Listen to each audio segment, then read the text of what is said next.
Bibasaba n'okubaaga batulaba. Kye mbasaba mwekuume mwewale okukozesa ebiragalalagala oba ebikuba.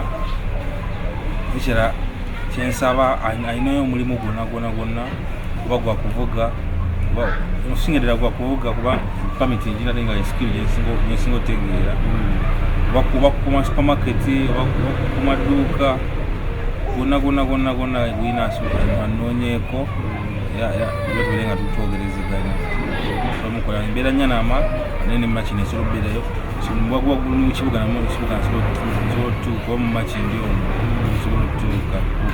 Namba yange eri 0752 722 741. Bibasaba n'okubaaga batulaba. Kye mbasaba mwekuume mwewale okukozesa ebiragalalagala oba ebikuba.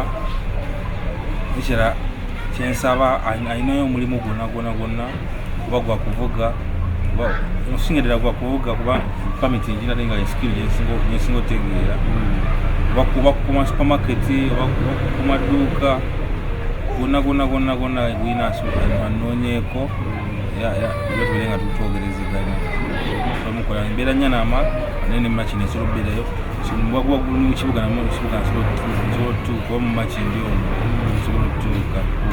Namba yange eri 0752 722 741.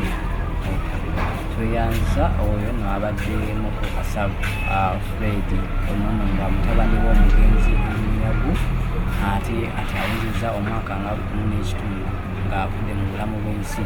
So buli kimu munange kikyuka mu mbeera bwetyo.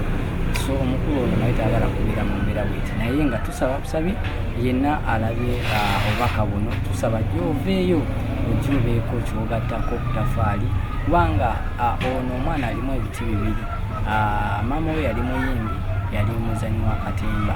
So kati mu mbeera eyo kati abantu abo bonna yasanyusanga abantu ba bulijjo, yasanyusanga abantu ab'ebitiibwa, abantu abafaanagana batya.